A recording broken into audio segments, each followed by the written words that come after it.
Got 35 mils of a light rum. Let's go with Havana, Cuba. Ooh. Bit of Cuban rum, a little bit extra for our friends. And just in case people think I don't use any other spirit, we're going to use some gin inside there. Because some of the tiki cocktails did have a blend of different other spirits and rums. Like the Scorpion was a blend of rum and cognac or brandy inside there. You got the Fog Cutter, also had gin, had brandy, had rum, it had sherry inside there. So it's also good to mix up other spirits inside there, because we like other spirits sometimes in the rum world, not all the times, except for that spirit beginning with V. We don't like vodka. Then we're going to have half a cucumber. I'm glad that at the moment you guys have proper good-sized cucumbers, Jamaican-sized cucumbers.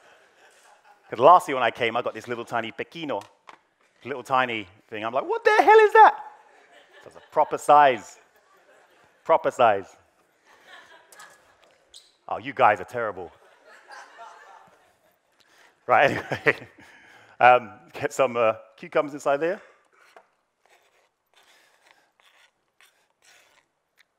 We'll save you for later. We're going to add some honey syrup. As we don't have any honey syrup, we're going to use honey. And why not? This should add a little bit of sweetness also, bring out some of the caramelly type notes that you want from your light rum.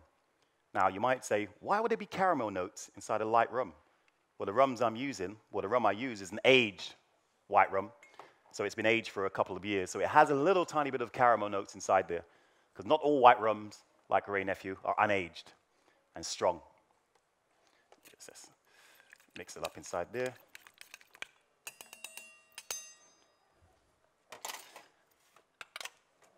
Then we have our Greek yogurt, the most important part of a meal. Well, one of the most important parts of a meal. Today's yogurt is sponsored by Complet. I don't know if it's the leading brand here, is it? No? Is it a good brand? No? Oh, okay. It's better than nothing. See, I like your philosophy. I don't like the fact you were late, but I like your philosophy. Right. So, going to use about 25 mils of Greek yogurt. Ooh, let's get a nice dob of that. Ooh, Greek yogurt. Try not to have too much of this because it is fattening. Yes, it is. And we know we're all in the whole diet type thing. Exactly. And then some lemon juice. Dash of lemon juice, just to bring out some of the citrus notes and balance out with the honey syrup. And then that's it. We can blend this all together, or we can stir it all together. Oh, you actually did it for me. Oh, thank you. I'll actually shake this one. Let's be different. Here's a nice shake. Ready.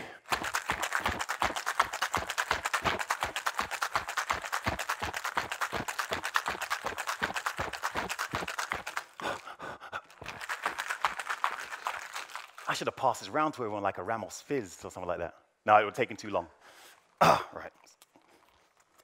Oh, damn. See, I was going to get you to open this for me, but let's have a taste of that. Make sure it's okay. See if it tastes like the tzatziki. Tzatziki? Oh, my goodness. That's orgasmic. Ooh. Oh, I like that. Flavors come through. Oh, am I allowed to? We're all over 18, yeah? Good. Maybe I should have asked that before we started. Okay, and then we serve it in our little tzatziki mug.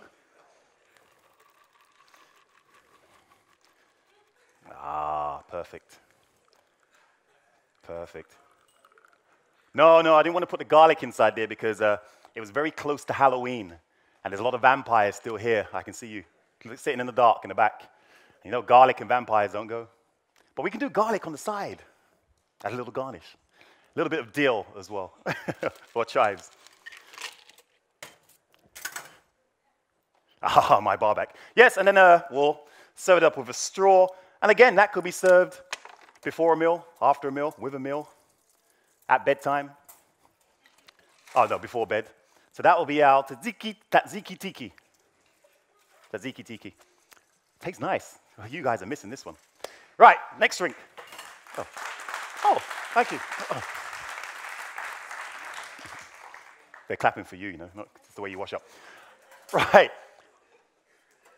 Has anybody ever been to Amphipolis? How do you say it? What? Sorry? Amphipolis. Yes. You have. Are you from there? Is anyone from Amphipolis? You're from Amphipolis? Yes. What's the most famous thing that's happened there recently, as in the last couple of days?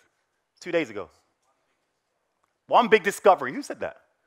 You're good. You've been watching the news as well. You didn't even know that, and you're from Amphipolis. Amphipolis, they made an amazing discovery. It's amazing for me, being a lover of history. They found the Amphipolis tomb. Well, the Amphipolis tomb has always been there, but they made some more discoveries in Amphipolis. That's the reason why I was there, just to find out what was happening. So they went inside the tomb, and they found the Casta Tumulus. Well, inside the Casta Tumulus, basically found a lot of old stuff. Okay, plenty of time. Basically, they found a lot of old stuff that was used that was used in Alexander the Great's. At the time of Alexander the Great, even though he was supposed to be Macedonian, this is a famous Greek city. So they went to the tomb. They found loads of stuff inside there. You can see they also found some bottles, which made me think, oh, if they found bottles, maybe there might have been something else. So I went up to Amphipolis, and because you do know that Alexander the Great founded sugarcane, or brought sugarcane to Greece, yeah? You do know? You don't know? Well, he was supposed to have brought sugarcane to Greece, and as you know, rum can only be made from sugarcane. It actually wasn't Alexander the Great, it was Nearchus, his admiral. He was the one that brought sugarcane to Greece and said the most famous line, "We found the reed that produces honey, although there are no bees." So that sugarcane syrup was the first time that it tasted something sweet like that wasn't honey in Greece. And the rest is history. They brought sugarcane all over Europe, and then the Moors then took it to Africa and the rest of the world. So we found this. And I brought half the bottle for you guys to see today. We found this in Amphipolis. It's a very, very rare rum. So this is the reason why there's only half a bottle left. It was evaporated. After we found it, I cleaned it up a little bit. So I said I have to use this in a couple of cocktails. So one of the cocktails I'm using this in is the Phoenix Colada. Because the phoenix is a famous, legendary Greek bird, as we know. And it died it got burnt, it died in its ashes, and then came back. It came back. So let's make our Phoenix Colada. Make sure that's there. Right, so our Phoenix Colada, just like a normal pina colada, using a recipe, just so in case you want to take notes. There we go. So, 50 mils of Malacca rum. Just open this very carefully because this is a very old, rare rum.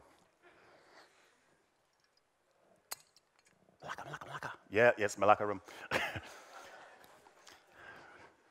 So I've got the bartender shakes now because this is such a rare rum.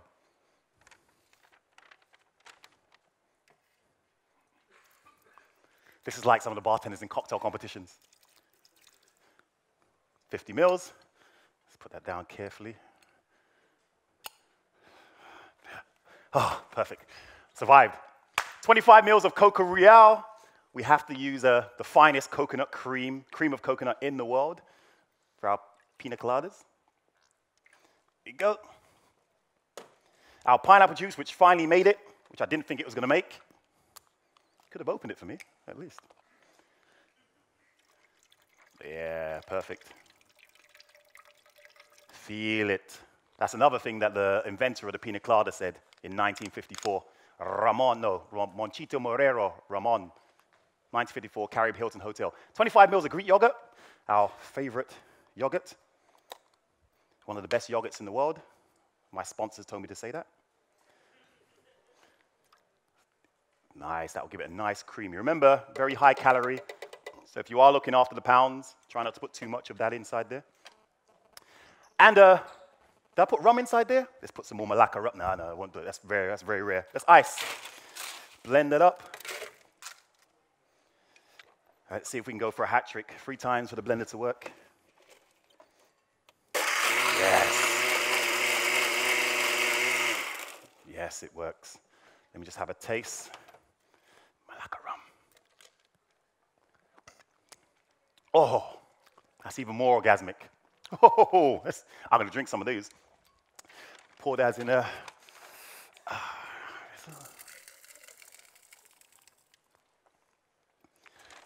Okay, now why do we call this the Phoenix? Why are we bringing this back? Because when we serve this, we normally we have to introduce it to, we have to kill it and then bring it back. So we'll kill it.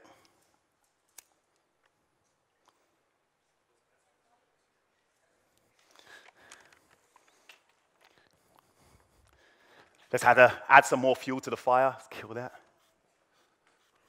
Ah, there we go. So this is what you'd do at a table in your bar. But please, if you do this at your table in a bar, make sure your smoke alarms are working. Make sure that your roof is quite high and not too low. Make sure there's not kids drinking drinks inside the bar. You don't want to burn them and get sued. Oh, shit. Oh, we have the spray. I need some water. Throw some of this on there. Oh, no, not that. That'll burn. Oh, shit. Malacca. Exactly. Do we have a cloth?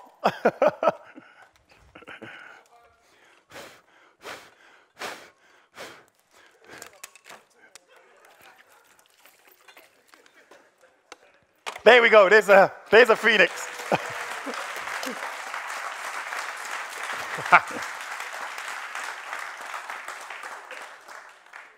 I do apologize. It doesn't look much like a phoenix because there was only penguins available.